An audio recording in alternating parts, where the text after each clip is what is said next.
Hello, नमस्कार. आज मी तुमच्यासोबत फेस टू फेस बोलणार आहे. ह्याच्या आधी व्हिडिओमधून फक्त मी माझा आवाज दिला होता. थोड्याफार शॉर्ट व्हिडिओमध्ये मी दिसली असेल, पण पहिल्यांदाच मी फेस टू फेस तुमच्याशी बोलणार आहे. टायटल तुम्ही वाचलंच असेल, गेट टुगेदर.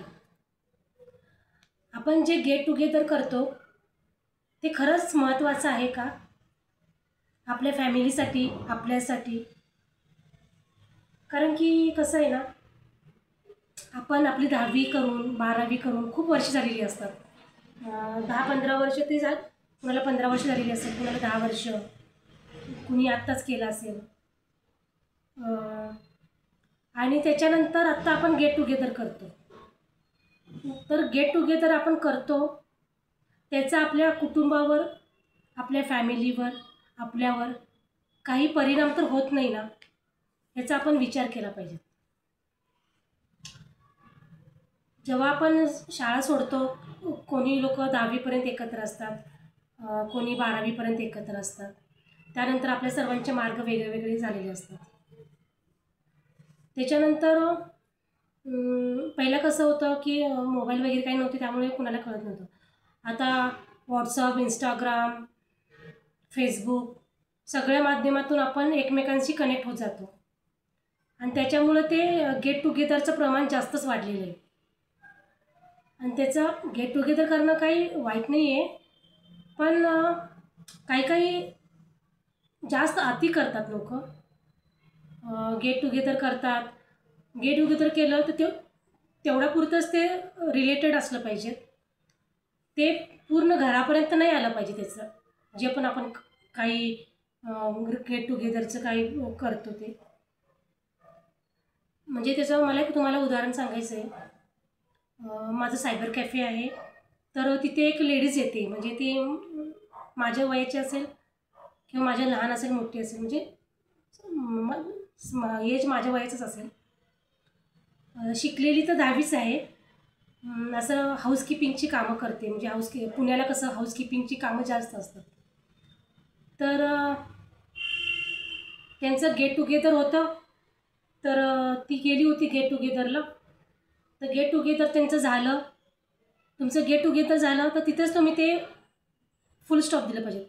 त्याचं काय होतं, ते व्हॉट्सअप ग्रुप बनतो त्याचा, आणि त्या व्हॉट्सअप ग्रुपमध्ये ना इतके सगळ्यांचे बड्डे, कुणाची ॲनिव्हर्सरी, कुणाचं काय झालं, नुसतं कंटिन्यूस ते मेसेजेस येत राहतात. त्यामुळं कसं एक डिस्टर्ब होतो माणूस. तर तसंच तिचं काय झालं, तिच्या क्लासमध्ये मुलगा होता, ते तिला भेटला. त्यांचं ते त्या टायमालामध्ये त्यांचं हे होतं असं काहीतरी, म्हणजे असं त्या 10वीमध्ये कसं आकर्षण त्यावेळी टायमामध्ये जास्त असतं. आणि त्यानंतर ते दोघं पण, ती 10वी शिकली, त्याच्यानंतर शिकलं नाही. तिच्या आईवडिलांनी तिचं लग्न करून दिलं आणि ती आता परत भेटले. तर नंतर त्यांनी म्हणजे मोबाईल नंबर एक्सचेंज केला. तर ही कशी दिवसभर कामाला जायची बाहेर, तिला 3 मुलं आहेत. तर ती दिवसभर बाहेर कामाला जायची, मग त्यांच्यामध्ये त्यांचं बोलणं व्हायचं. तर ती माझ्या शॉपमध्ये यायची, काही काम असेल तर मग मला सांगायची, मॅडम असं झालं, मॅडम तसं झालं. तर मग मी तिला एकदा बोलली होती की जे काही असेल ते बाहेरच ठेव, घरापर्यंत आणू नको. तर तसंच करता करता तर तिचं ते म्हणजे त्यांचं जास्तच म्हणजे असं बोलणं चालू झालं. आणि ती बाई त्या माणसासोबत 2 दिवस म्हणजे असं सोडून गेली त्यांना, म्हणजे ते नवऱ्याला आणि मुलांना सोडून गेली. तर मला नंतर 1-2 दिवसांनी मला कळालं की असं, म्हणजे मला बाहेरून म्हणजे दुसऱ्या कस्टमरकडून समजलं की असं असं झालं म्हणून. तर माझ्या मनाला इतकं वाईट वाटलं ना, म्हणजे ती बाई गेली त्याचं मला काही वाईट वाटलं नाही, पण तिच्या मुलाबद्दल मला इतकं वाईट वाटलं की एक आई आपल्या मुलांना कसं काय सोडून जाऊ शकते. म्हणजे इतकं, म्हणजे मी विचार करत राहिली दिवसभर. मला इतकं वाईट वाटायला लागलं की मी कस्टमर आले की काम करायचं, कस्टमर गेले की मला परत तोच विचार माझ्या मनामध्ये यायचा की एक आई आपल्या मुलांना कसं काय सोडून जाऊ शकते. की वडिलांचं काय ठीक आहे, वडिलांचं हे नाही, पण आई आपलं काळजाचा तुकडा असतं आपली मुलं. आपण कसं, माझी मुलं जर एक दिवस स्कूलमध्ये जाताना आय डी कार्ड जर नाही घेऊन गेले तर माझ्या मनाला दिवसभर ते लागून जाते की माझा मुलगाचा आय डी कार्ड नाही घेऊन गेला स्कूलमध्ये, तर त्याला टीचर काय बोलेल का, त्याला प्रिन्सिपल काय बोलतील का, किंवा तिला सुपरवायझर काय बोलतील का, मारेल का त्याला. इतकं ते माझ्या मनाला असं दिवसभर लागून जातं. तर ही बाई कशी काय सोडून जाऊ शकते. तू 2 दिवस त्याच्याबरोबर राहशील, परत वापस येऊ शकशील, पण तू तुझ्या मुलांच्या नजरेतून खाली उतरशील. मी तिला नेहमी सांगायची की बघ, तुझी मुलं आहे, तुझी मुलगी आता 10वीमध्ये आहे, की तिच्याकडे तुझं लक्ष असलं पाहिजे. तर ही मुलीचं सोडून ही आईचंच, म्हणजे मला बोलायचं काय आहे की गेट टुगेदर करणं इतकं इम्पॉर्टंट आहे का.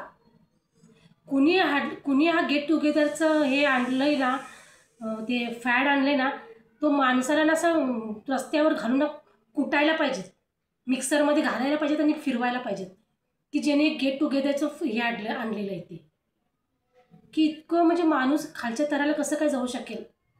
आणि तेही आपल्याला मुलं, तुमचं लग्न नाही झालं तर ठीक आहे बाबा, पण तुम्ही तुमच्या मुलांना सोडून कसं काय जाऊ शकता, मला हाच प्रश्न पडतो.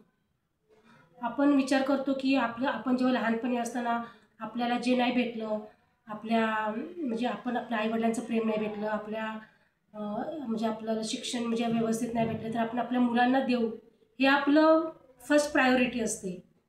इकडे आईच पळून जाते एका माणसाबरोबर आपल्या मुलांचा विचार न करता. कसं काय शक्य असतं, मला काही कळतच नाही. देव जाणे.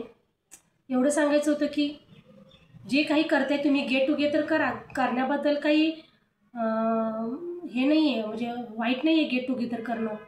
पण गेट टुगेदर करता त्याच्यानंतर एकतर लेडीज लोकांचं कसं असतं, स्कूलचे मुलं असतात, आपल्याला 1 मुलगा असेल 2 मुलं असेल, त्यांचे स्कूलचे मेसेजेस असतात, स्कूल पॅरेंट्सचं ग्रुप व्हॉट्सअप असतो, त्यांच्यामध्ये ह्या लोकांचं ते मुलांना काय काम नसतं, धंदा, ते नुसते गुड मॉर्निंग, गुड नाईट, ह्यांचा बड्डे, त्याचा बड्डे, नुसतं मेसेजेस करत राहतात. मग एक ते माणूस ना कसं होतं की मुलावरचं लक्ष कमी होत जातं आणि त्याच्यामध्ये आपण गुंतत जातो. तर कोणतंही काम करताना एक लिमिटेड केलं पाहिजे, कारण की आता जर खूपच हे प्रमाण वाढलेलं आहे गेट टुगेदरचं. आणि हे ऐकून तरी माझ्या मनाला खूप वाईट वाटलं की एक बाई आपल्या मुलाला कसं काय सोडून जाऊ शकते. तर पुढं काय बोलायचं तेच कळत नाही. असो, माझ्या दुकानामध्ये तर असे नमुने भरपूर येतात. दिवसाला तर 5-6 लोक असे येतात ना, मॅडम हे झालं, मॅडम आज हे होणार, मॅडम असं झालं. काही की सायबर कॅफे आहे, दिवसभर ऑनलाईन काम चालू असतात, त्यामुळं खूप स्टार आहे. माझं घरचं कमी आणि शॉपमधलं जास्त मला ऐकायला भेटतं. म्हणजे असं एवढं सोशल मीडिया एवढं फास्ट झाले ना, सोशल मीडिया जेवढं सेफ आहे तेवढं वाईट पण आहे. कारण की आपण जे पहिलं नव्हतं ते चांगलं होतं, आता असून खूपच म्हणजे प्रमाण त्याचं वाढत गेलेलं आहे आणि पुण्यामध्ये तर भरपूरच. त्यामुळे सर्वांनी काळजी घ्या, गेट टुगेदर करा, पण त्याचा परिणाम आपल्या कुटुंबावर, आपल्या मुलावर होता कामा नये याची काळजी घ्या. माझ्याकडून काही चुकलं असेल तर मला माफ करा. माझं मराठी बोलण्यामध्ये काही चुकलं असेल तर मला सांभाळून घ्या, कारण की मी घरी बोलते ती माझी भाषा वेगळी आहे आणि मी तुमच्यासोबत मराठीमध्ये बोलते, त्याच्यामध्ये थोडंसं कन्व्हर्सेशनमध्ये थोडंसं डिफिकल्टी येते. तर कसा वाटला माझा व्हिडिओ नक्की कमेंट करून सांगा. मला आवडलं असल्यास लाईक करा, कमेंट करा आणि तुमचं काही सजेशन असेल तर मला नक्की व्हिडिओमध्ये नक्की सांगा. भेटूया पुढच्या व्हिडिओमध्ये. तोपर्यंत बाय बाय. स्वतःची काळजी घ्या. असेच मी तुम्हाला माझ्या शॉपचे भरपूर व्हिडिओ तुमच्यासोबत शेअर करत जाईल. Bye bye. स्वतःची काळजी घ्या.